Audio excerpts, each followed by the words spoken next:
Dr. R.J. Rushdoony, RR 161A and 74, Civil Disobedience, from the Easy Chair, excellent colloquies on various subjects.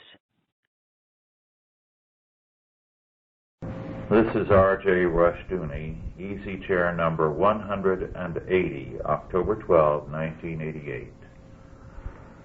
Otto Scott and I are now going to discuss a subject that is a very important one and very timely: civil disobedience. We're going to discuss the involvement of Christians in civil disobedience because in recent years, and this fall especially, Christians have been involved in civil disobedience in several ways. I'm going to discuss at present two. One is the tax revolt, and the other is the sit-ins blocking the entryways to abortion mills. Now, a great many Christians seem to feel that you're not really doing your duty as a Christian unless you're involved in these movements, and especially this anti-abortion sit-in. I'm sure, and I do know of some very fine Christians who have been involved in Atlanta and elsewhere. However, with all due respect to them and their earnestness, I do believe they are wrong. Civil disobedience, in the respect that they have practiced it, is not biblical. They cannot give biblical validation to their activity. John Lofton in Washington, D.C., and Douglas Kelly in Jackson, Mississippi, have both challenged these people to produce a valid reason, a biblical one, for their activities, and they have not been able to do so. They self-consciously have adopted the method of the civil rights movement, which was lawless, as though because the end is good, it justifies the means. As a result, they have been very active, they have been in the media, and they feel they have accomplished a great deal, although the evidence indicates that they have not stopped a single abortion. Women have simply gone elsewhere. Moreover, they have become very self-righteous in dealing with those who disagree with them.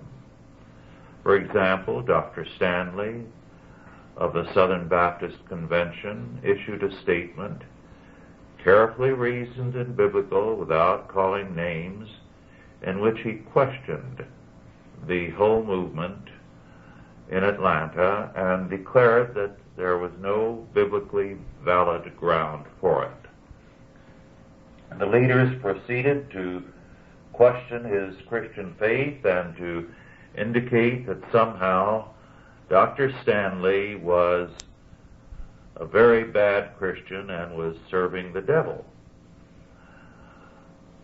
John Lofton challenged some of the leadership to validate their position from Scripture, and they came up with one verse which had no relationship to what they were doing. Moreover, by breaking the law, they invite a similar attitude, as more than one person has pointed out, towards Christians. If we can block the entryway of buildings, or enter in and register a protest, or in one way or another violate their property rights, what is to prevent the pro-abortion people from entering churches to protest in the services, or blocking entrance to the church of a Sunday morning? What's sauce for the goose is sauce for the gander as well. As a result, I do believe that the civil disobedience movement is not biblically sound. Let me add another thing before I turn this over to Otto. At the time of the New Testament, abortion was legal in the Roman Empire. It was very prevalent everywhere. As a matter of fact, one way the church grew very rapidly was because in Rome they went to the bridges of the Tiber, and the babies that could not be successfully aborted were at birth abandoned under the bridges. In each city there was a place where they were abandoned to be devoured by the wild dogs. Christians would be stationed there to collect these babies and to pass them around to the church members. Now, here you have our Lord and St. Paul, Peter, and the others living in a time of abortion. Yet never once do they say, let us organize mass protests. The biblical method is regeneration, not revolution. Otto, would you like to comment now? It's very interesting. Very well said, Rush. Well, as you know, I wrote a book about the abolitionist group that called themselves the Committee of Six, yes. The Secret Six. Now, the Secret Six were more extreme than some of the other abolitionists, but not really too much so. They were very friendly with Emerson, and they were friendly with Thoreau, and of course, as you know, they got together and they funded John Brown, the terrorist. They were men who wanted the country to go where they wanted it to go, at their timing and under their direction. And they didn't care whether it tore the country apart or not. In fact, they were in favor of what they called disunity. They said that they would rather see the United States break apart than remain together as long as slavery was allowed and was legal in the land. Now, slavery was a very old institution at that time. It had already begun, however, to get obsolete. The Industrial Revolution made the whole question of slavery uneconomic, because instead of supporting a man and his wife and his children around the clock and throughout his entire life, you could simply hire somebody for their labor for part of the day. Much cheaper, much more efficient. And in every industrialized area, slaves began to disappear. They disappeared in industrial England in the late 18th century. They disappeared in the American North in the early 19th century. Nobody knows exactly when. They began to disappear in Virginia, which came within one vote of emancipation in 1830. And they undoubtedly, as industrialization spread throughout other parts of the world, slavery vanished in its path because it was no longer a viable system of employing people. Agricultural areas kept slavery longer. Brazil didn't emancipate the slaves until the 1880s. And Sri Lanka didn't emancipate the slaves until the 1950s or 60s, I've forgotten which. There are parts of Arabia that still employ slaves because they are rural and backwards, and slaves are still useful. What I'm saying, in other words, is that the abolitionists did not eliminate slavery, but what they did do is that they led to a debacle which cost the lives of 1 million men. Yes. It ruined the South and it ruined the North as well. Yes. It was the great tragedy of American history, and the abolitionists can take a deep bow for that.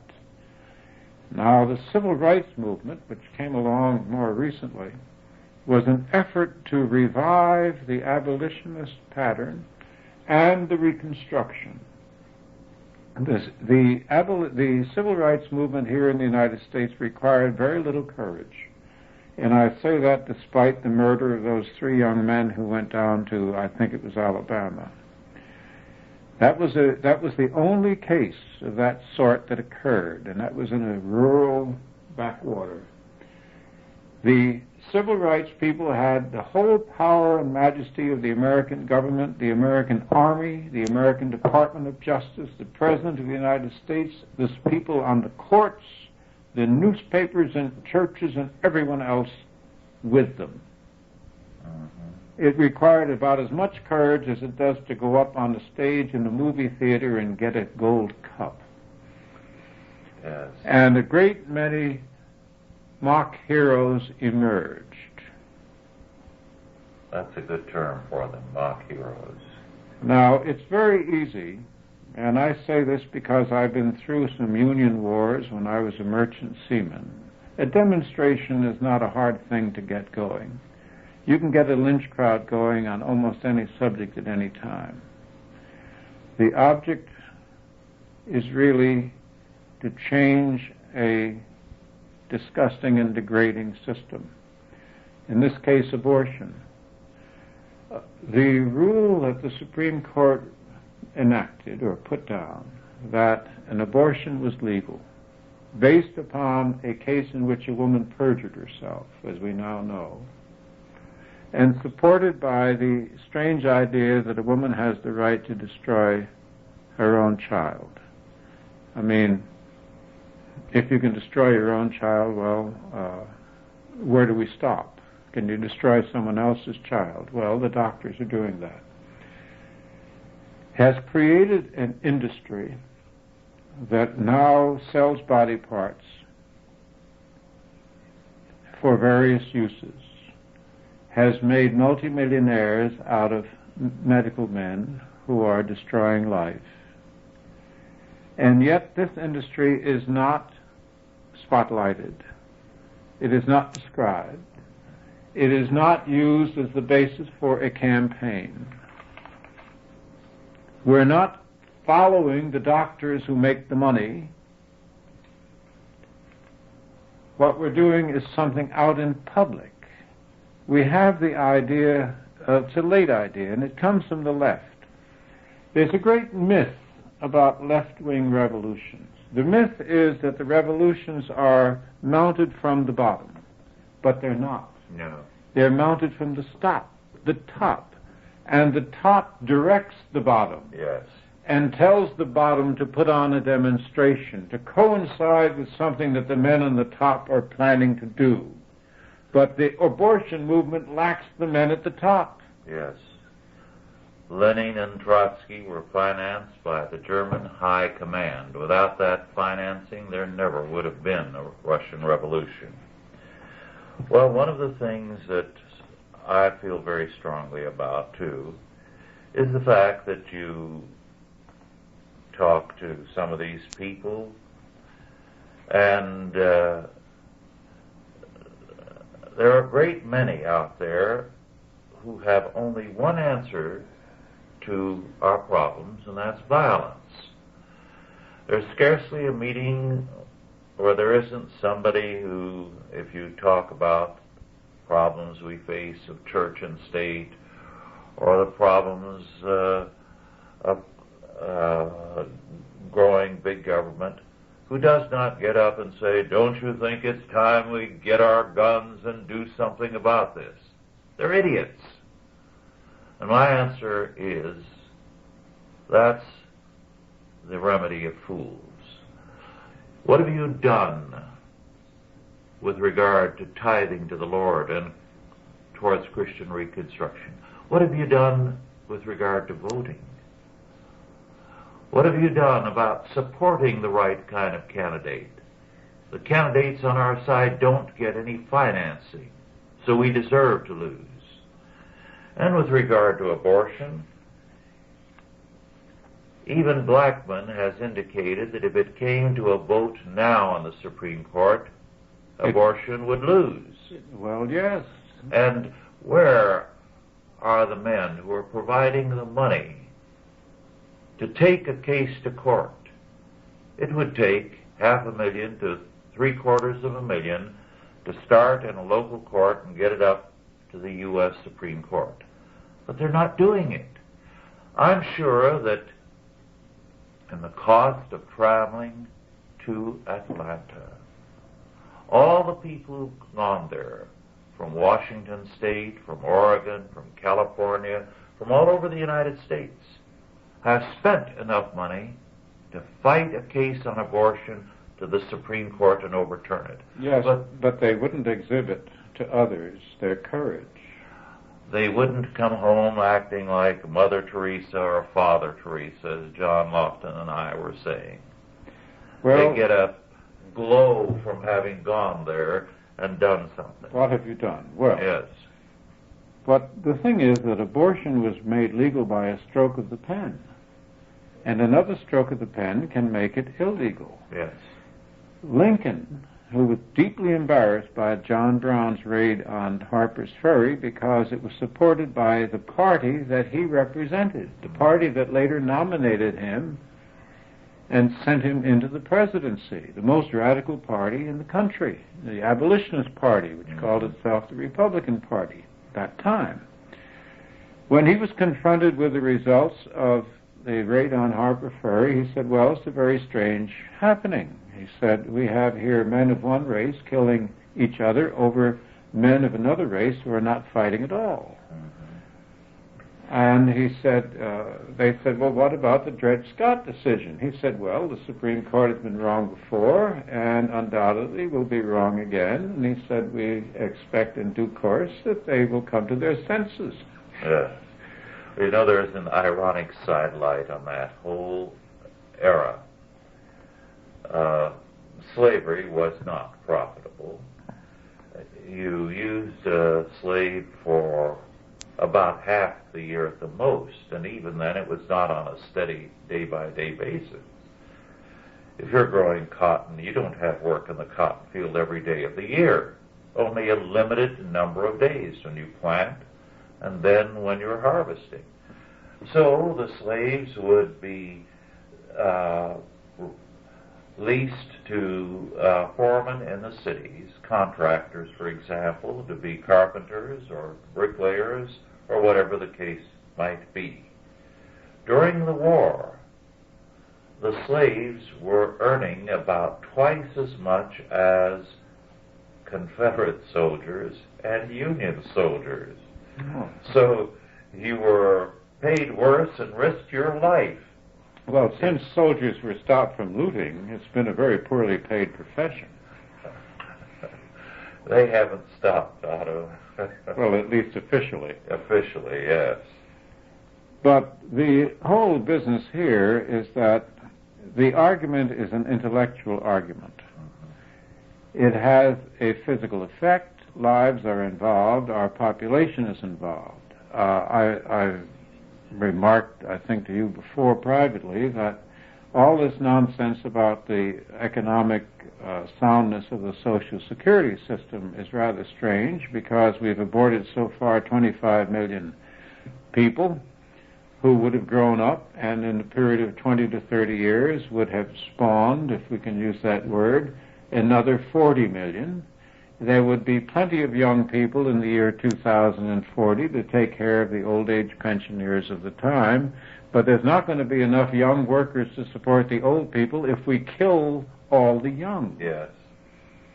In the meantime, we're bringing in immigrants who are in their childbearing years without any thought whatever of whether or not they should have children. Perhaps we should change the whole thing around and say before any newcomers come in the country, they have to be made sterile and enable the rest of us to have children. But in any event, the court can change its mind if the media is forced to change its position and if the universities and the women of America are presented with a mirror so that they can take a look at themselves. My respect for American women has dropped precipitately since this wave of abortions has taken place. I don't think that ever before in the history of humanity women have been convinced that they have a right to kill their own children. Yes, and it's the old line American women who are the leaders in this. It's not your Hispanic immigrant women. So that we who represent the results of Christian civilization are the most contemptuous of its values. That's really terrible. Yes. And it's hard for me to believe that a case this easy to argue cannot make itself heard convincingly in every area of the nation. Yes. Well, what they are advocating is exactly what the leftists advocate: revolution as a means of change. Force as a means of argument. Yes. With regard to the tax revolt, the idea had its modern formulation from Karl Marx, who saw it as one of the best means of overthrowing a civil government. And he promoted it as a means of revolution. Now, we are not in favor of revolution. Our way, according to Scripture, is regeneration. You can have a revolution, and after it's over, no matter how high-sounding the slogans and causes may be, you still have the same depraved people, the same sinners. Well, how are you going to murder your way into virtue? Well put. But that's the thesis of civil disobedience. We are going to use lawlessness and, if need be, murder, some would say, in order to gain virtue. I remember when there was a proposition put out by Dean Rusk under Lyndon Johnson to build a synthetic rubber factory in Romania, a country that has all kinds of oil. And synthetic rubber, as you know, uses oil as a basic ingredient. And they went to Goodyear. And the chairman at that time of Goodyear was Russell DeYoung. And Russell said no, he wouldn't do it because he thought that it wouldn't be in the best interest of the country. And then they went to Raymond Firestone. And Raymond said, yes, we'll go along. And I asked him why. And he said, well, if the Secretary of State and the President thinks it should be done, he said, I think as a good citizen I'd go along. Well, the Young Americans for Freedom heard about this proposition. It was going to be a turnkey plant. In other words, they would put up the plant, give them the formula of how to make the most advanced synthetic rubber we had ever developed, and then when the plant was completed, turn the key over to them. And that was that. The Young Americans for Freedom heard about it and decided that they were going to mount demonstrations. Amongst other things, they were going to hire a plane carrying a banner behind it in the air saying Firestone supports slavery, and fly that over the 500 Indy race. I'm sorry they didn't, because I'd like to have seen the reactions. And they had some other plans. In the meantime, Goodyear's salesman printed a brochure saying Firestone is working with the commies, and began to get people to switch their tires from Firestone to Goodyear. And, of course, Firestone hollered foul, and the New York Daily News praised Goodyear, and the New York Times frowned on private citizens interfering with foreign policy. Well, finally, the heat got so heavy that Raymond Firestone decided to withdraw. But before that point, I called in the YAF kids to my office and said, I'm interested in your activities, and I can understand and sympathize with your position, but I'd like to know why you're mounting demonstrations in the streets. And they said, well, that's what the left does. And I said, yes, the left gets in the street and mounts a demonstration. But I said, if we get in the street with them, we're all in the street. Mm-hmm. And then where are we? Yes. Well, they didn't have any answer. Later on, after the whole matter had been dropped, the State Department dropped it, the President dropped it, Raymond Firestone dropped it, and everyone involved hoped the world would forget about it. I ran into DeYoung at some industry gathering, and I said, "Oh, by the way, whatever happened to Goodyear in Washington as a result of your refusal to go along?" "Well," he said, "you have to understand that we don't really live on Washington to begin with." He said, "Only maybe 15% of our revenues come from government work." But he said it was very strange. He said, after that they rolled out the red carpet. Mm-hmm. He said, "We got more cooperation than we ever had before." How do you account for that? I said, "Our government will step back to anyone who pushes, if they push in the right way." Mm-hmm. Now, they never stepped back for the YAF. Mm-hmm. They never stepped back for the conservatives who got out on the street. Yeah. Because they didn't have the media behind them. They didn't have the university professor to rationalize what they were doing. The rationalization comes before anything else. Yes. There has to be a prepared excuse for these demonstrations. And the left, once it succeeds, doesn't allow any demonstrations. Yes. And they don't allow rationalizations either. During the 60s, when I was speaking at a number of university campuses, I was driven from one university in the Middle West to another by a young man who had just resigned as a YAF coordinator, or whatever his title was. And he said he had done so because he suddenly felt that the whole of the activity he'd been involved in was superficial. Because he realized in a particular case when he didn't see any point in a demonstration that the purpose of the demonstration was no longer a cause, but to get into the media.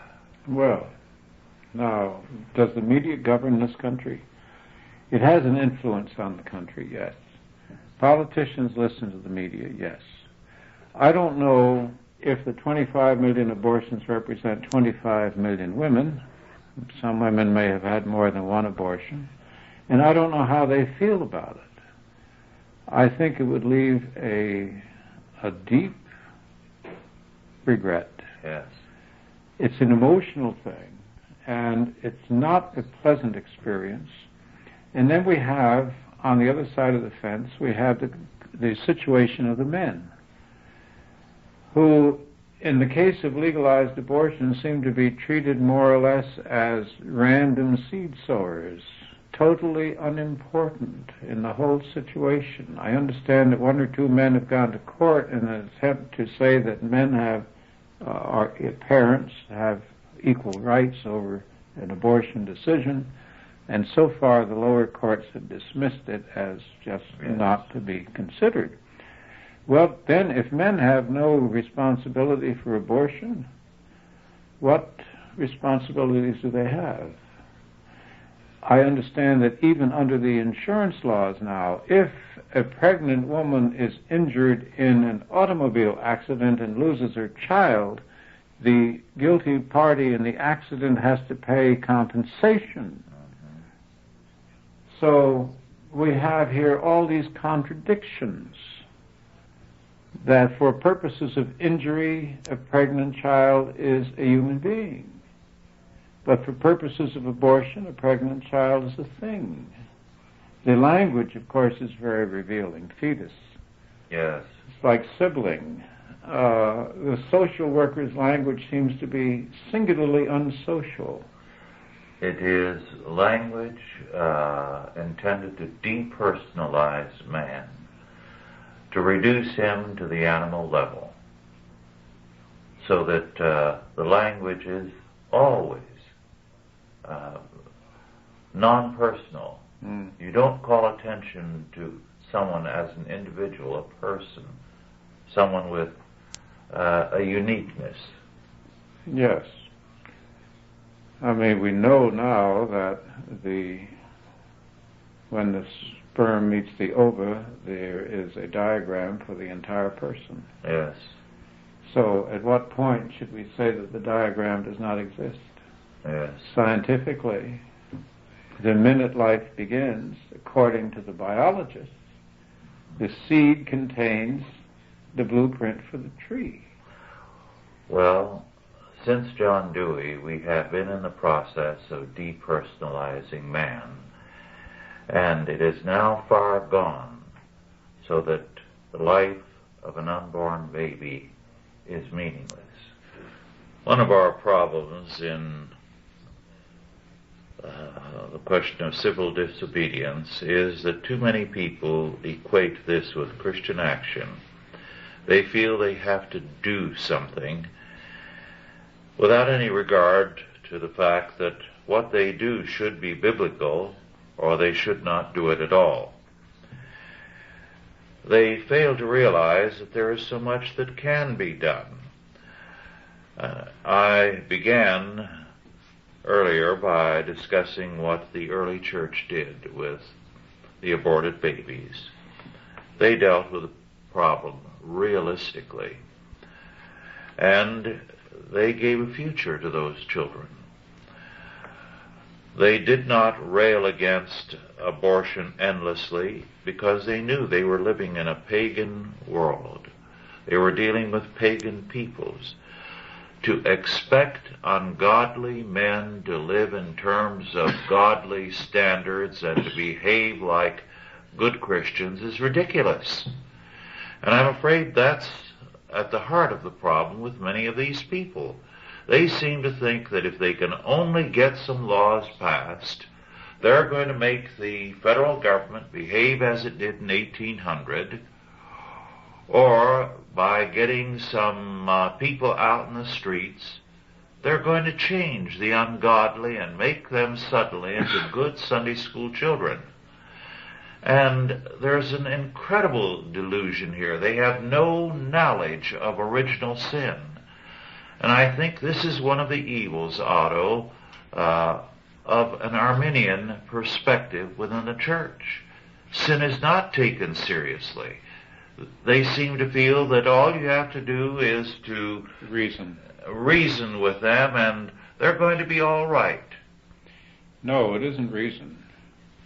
Ridicule, argument, or emotionalism will convert them to your perspective. But that's not going to do it. No. You have to, you really have to stand up in a different way.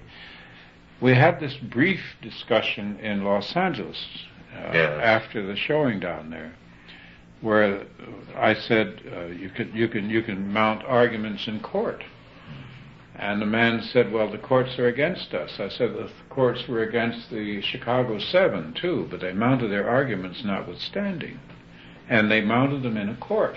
Now, of course, they were hauled into the court, they were left-wingers, they didn't get in there voluntarily, but the point is you can raise these issues, but not by preaching to the converted. Yes, and you must do things in terms of the courts, in terms of law. We have won some major victories in the courts for Christian schools and homeschools.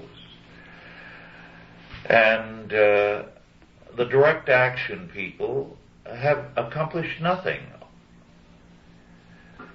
nor are they ready to pay for these battles in the courts, which, say, Rutherford and other groups are waging. Well, there's a problem here because they really don't believe in reason. They really don't believe in using reason. Now, the reason that Somoza lost in Nicaragua was because Jimmy Carter was convinced that revolution brings a better society, and therefore he abandoned Somoza and helped the revolutionaries. Somebody had to convince him of that. Apparently, Speaker of the House Wright still believes that. Yes. And Nicaragua is now turning into the most miserable country in all Latin America, very rapidly, worse than any of the right-wing dictatorships. Yes. Okay. Arguments must precede results. And I don't say that sermons are without value. I appreciate sermons. I get a great deal from them. But You better say that, Otto. Oh, I have to. You're sitting right here. But on the other hand, you're the only ones whose sermons I listen to for this length of time.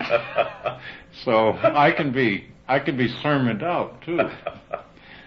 But the fact is that when you have all the argument of history on your side, there is no excuse for not pursuing that argument through proper channels. Yes. You've got the weight of history, tradition, and law on your side. The Supreme Court, in that one decision, overthrew all precedent on the basis of a perjured testimony, and that should be sufficient to reopen the case. Christian civilization built what we are now seeing destroyed by our enemies. Are we going to follow their destructive methods and tear down that which we helped to create? Exactly. Now, we move by a logical extension into the tax revolt. Yes. I ran into some wild men down in Arizona last year or so, a couple of years ago, I've forgotten just when, and I couldn't believe what I was hearing. This man said, I am a free man. And I listened, and he said, for instance, the roads are built with our taxes. We don't need anyone's permission to drive a vehicle along our own roads. So therefore, he said, we don't bother to take out a driver's license, because that, by taking out a driver's license, we agree to obey the rules. And we are giving up our liberty in exchange for this license. There is no need for us to be licensed. So therefore, we drive without a license. If the police stop us and ask for our license, we say we don't have one. They take us into court, they charge us, we argue our own case. And he said we tie them up into knots. He said, what do you think? I said, well, licenses don't cost much, and I've got one. Because I really thought the issue is not really an adult issue. Yes. I had someone write to me recently, very much upset because a friend of his has become one of those people. He will pay no taxes. He will not work. He's found a place somewhere in the woods, I've forgotten what state it was, where there is a cabin. He lives there. He hunts. He fishes.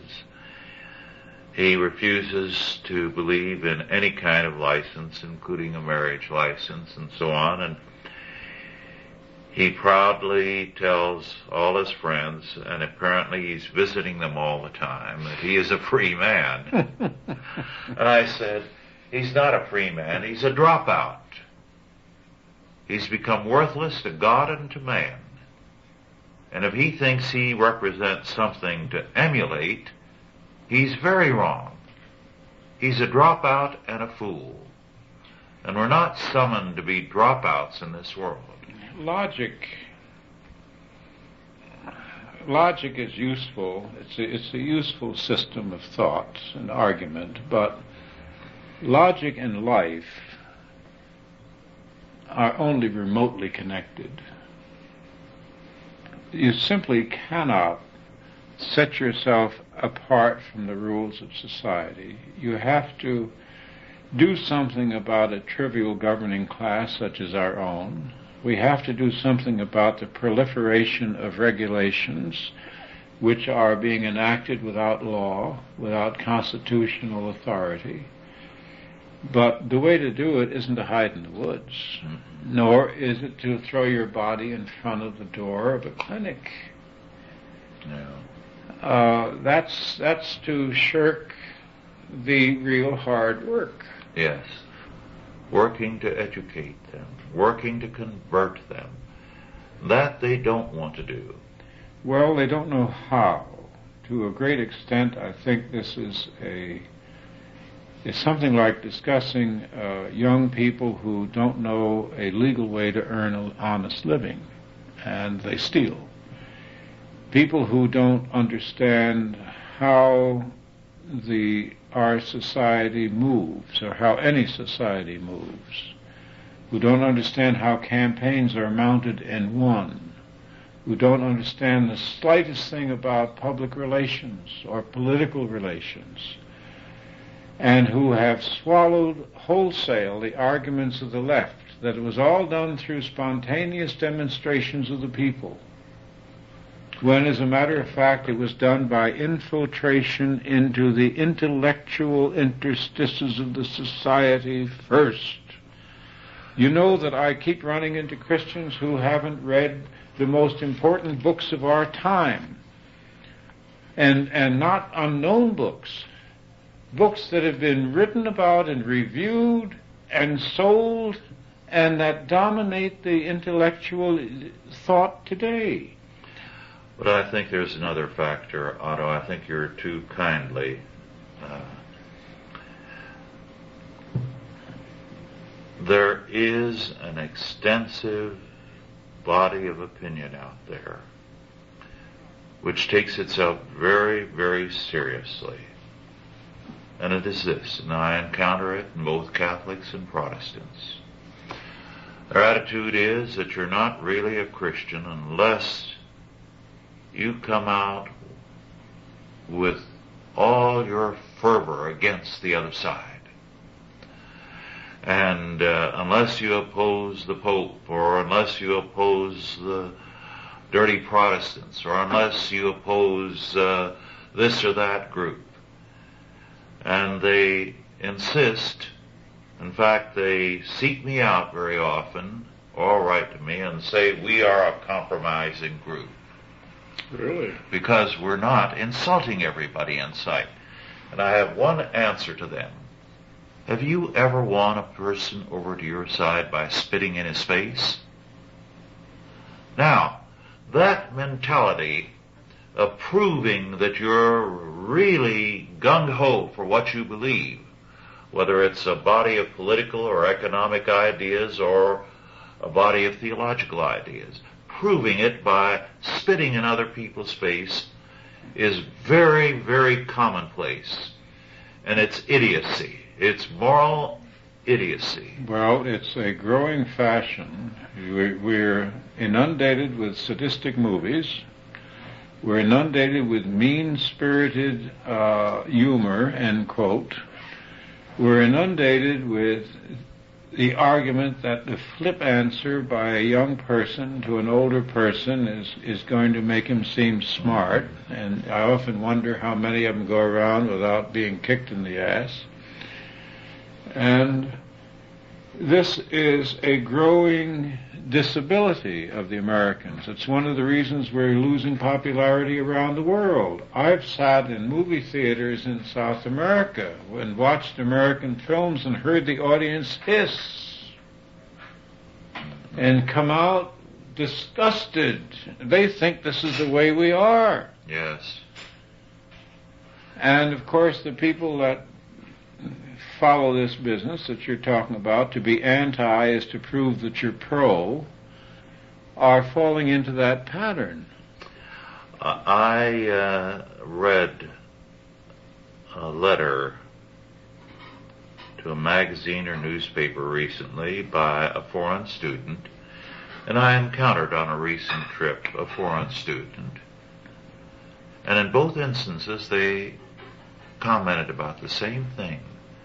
How wonderful it was here, and the people were nothing like Americans in the movies. Yes. And that was the most amazing thing to them, right, when they came here. Yes, that well, Americans were really a very decent, thoughtful, and friendly people. Well, nothing like the movies. You write a letter to the editor in favor of the government of Belfast, and you'll immediately get 5 letters from supporters of the IRA. Mm-hmm. If you write on the troubles in the Middle East, you get a host of letters from one side or the other. Mm-hmm. And none of these people have ever resolved their disputes or their problems. And these are problems of old and long standing. Well, in other words, these are people with a history of failure when it comes to dealing with other people. Mm-hmm. And that's because they take the argument argumentative position. This gets back to what we were discussing a while back. The policy since the days of the Secret Six and John Brown of confrontation, of massive hatred focused against those with whom you disagree. But look at the results. Yes. The graveyards. Yes. Ruined cities, ruined families, ruined situations. Now, it's interesting because I've been reading rather extensively in Lord Acton's writings recently. And he says that it wasn't until about the year 400 or so that the Christian community began to actively work against the institution of slavery. It wasn't, in other words, until Augustine's time. And although the church by then was 4 centuries old, it wasn't very strong until it had the power of the state behind it. But then it began to work against slavery. I mean, there are some situations which we have to say at certain periods of time there's not much you can do about. We can't do much about the tax situation unless we have a complete change of heart in Congress, and we can't have that unless we vote, as you pointed out, unless we vote for people. Do you realize that in this coming election there are several dozen seats that the Republican Party is not even going to contest? Yes. Because they can't find anybody to run for the office. The Democrats have an arm lock on our Congress, and Congress enacts the tax laws. So there's no way that the tax revolters or rebels can do anything about the tax. You know, it's not the days of Robin Hood. You can't kidnap the sheriff of Nottingham anymore. Things require a little more thought than they used to. I feel very sorry and very sympathetic for the anti-abortionists and the anti-tax people. Their heart is in the right place, they just don't have too much head. Yes, they are wasting their lives on gestures. On gestures instead of an intellectual effort. Yes. I think Joe Sobran is one of the best writers I know, and I keep reading his articles. He's got a book out, Single Issues, nice essays, excellent essays. And he's, I'm sure, a lot of comfort and a great assistance to the anti-abortion cause. He puts together some brilliant arguments, but I don't see those arguments picked up and radiated around the way they should be. Or, as you say, the Rutherford Institute has not helped in pursuing court cases. Yes. Well, then there's another weakness to these people. They're single-issue people. All the problems of the world or of our country are going to be solved if we all get into the tax revolt, or if we all get out and picket. They do not see the wholeness of things, the fact that there are many, many issues, and life is of a piece. And you cannot expect health in one sector when it's lacking in other sectors. Well, the moral issues. Look at the moral issues. Look at the things that are being swept under the rug. I once made the suggestion that if we had one single honest newspaper that published the events that take place in New York City for 1 week, it would blow up the entire country. Mm-hmm. Look at Los Angeles. Nobody is talking about the government of Los Angeles, and men are being killed there every day. More people are being killed in Los Angeles than are killed on the West Bank or than are being killed in Belfast. Mm-hmm. And yet nobody has talked about the government of the city of Los Angeles. Mm-hmm. Nobody is talking really about what's going on in Chicago. A dreadful situation in Chicago between the black community and the Jewish community. Unprecedented in the history of the United States. Or, as you've often pointed out, the corruption of the administration in New York City, unrivaled in all of history. Absolutely. It makes the Tweed crew look like Boy Scouts. And yet, outside of New York, the media has not reported on it. I just read the other day that there are 70 indictments in the judiciary system of Chicago, and over 14 judges have been found guilty of taking bribes. And I haven't read that in my It was paper. a very minor squib. Hardly a ripple, because they're too used to is who's up, who's down, who's ahead, who's behind, who's Dukakis, who's Bush. The media, which has trivialized the campaign, keeps complaining about its triviality. And they never let us hear the candidates. Yeah. We'll go through this entire campaign without hearing a full-dress speech by a single candidate. No, I can recall when the speeches were reported in full by the press. Right. Not a word. Not a word today. No. So we're here in the cesspool swimming upstream. But we've got lots of brains in the country. We've got lots of skillful people. We've got lots of dedicated Christians.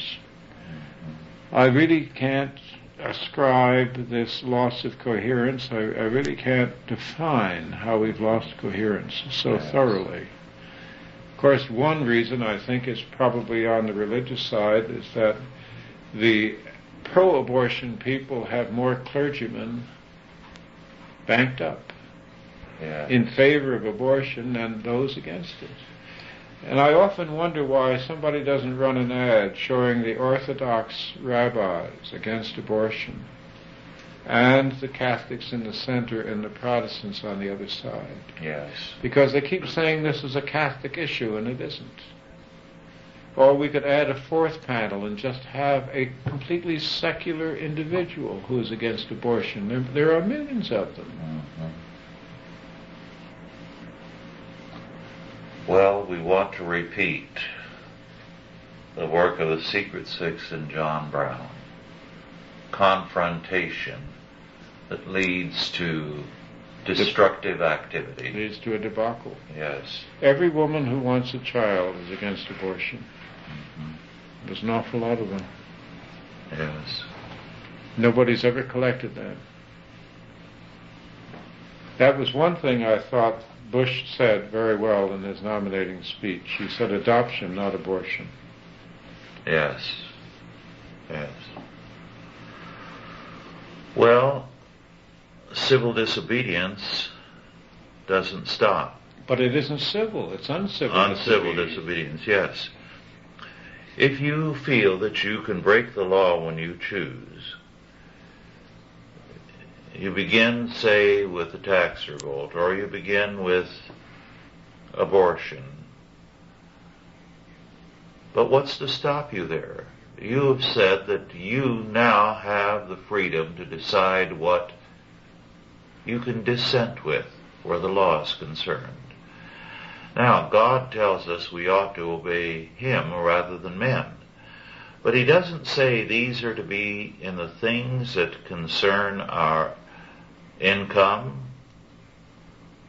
or even our lives. No. It's with regard to the freedom of His Word and His kingdom. Well, to be free in the biblical sense is to be free of sin. Yes. It isn't to be free of circumstance.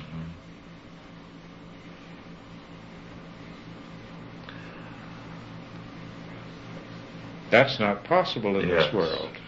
There was a tax revolt underway in our Lord's time. And look what it led to. Yes, it led to the destruction of Judea. Yes. It led to one of the worst punishments any city has ever received in the history of mankind. Well, our Lord said it would be the most fearful event in all of history. And I question whether any war or any destruction of a city has ever rivaled the destruction of Jerusalem. The vengeance of the Romans was unspeakable. Jerusalem was a model city. It was a city of marble palaces because since it was a critically important city in a border state, important for the Eastern Front. They poured all kinds of money into Judea to keep the Jews happy. And as a result, the Romans, who could be very sadistic, went out of their way to wreak vengeance on them for their revolt. Well, the tax revolts here go to jail. They lose property. Their families are disrupted. They haven't changed the tax laws. No. I've had very, very sad telephone calls from the wives of some of them who have children, small children, and their husband feels that he's being very noble and very Christian by going to jail for 6 months or a year or 2 or 3 years. Well, certainly the taxes are not pleasant to pay, but you pay them. Almost everyone does. Yes. But what about one's responsibility to his wife and children? Well, that is a God-ordained one. You have to live within the law. Yes. Yes. And if the law is unjust, you can change the law. Yes. This is a country where there is still a large area of maneuver left for the citizen within the rules. Mm-hmm. Well, I have been in and out of the courts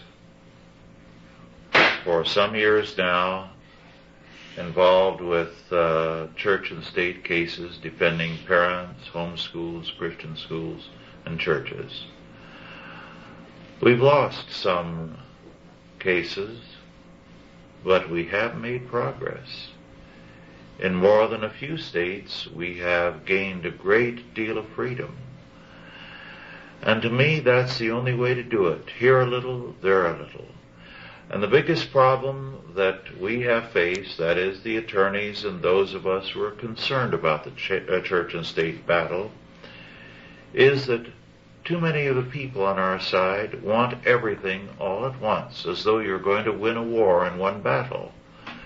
We have had instances where a state legislature has been ready to say, well, yes, we'll give in on that point. And they say, no, we want this. And they want to roll back the clock 100 years. And that's impossible. They don't want to be realistic. Well, they don't also have a good sense of history, and they have no idea of how long these things take. Yes. And they turn around and call the attorneys and call me and others who give them counsel compromisers, because we tell them in terms of our Lord's words, first the blade, then the ear, then the full ear. In other words, you don't expect when you plant a grain of wheat to reap a harvest the next day. It takes time for it to grow, and it takes time to win these battles. And there is no sense of history among people today. Everything is going to be done overnight. Well, our time is almost over. Is there anything you'd like to say by some way of summation, Otto, for about a minute? Well, the Secret Six really convinced me that my school teachers were wrong when they praised the abolitionists. The abolitionists were the most mischievous people we ever had. And one of their distinctive qualities was that they consider themselves holier than the churches. Yes, and no one has gone into the fact that before the abolitionists came along, Christians were active in the anti-slavery movement, and in a godly way. There was a world of difference between what the two did. The abolitionists offended everyone. They were people who demanded everything to be done as of yesterday. And what they wanted. Mm-hmm. They wanted to direct the destinies of mankind, but they hadn't been elected to do it. No. Well, our time is up. Thank you all for listening, and God bless you. Authorized by the Chalcedon Foundation. Archived by the Mount Olive Tape Library. Digitized by ChristRules.com.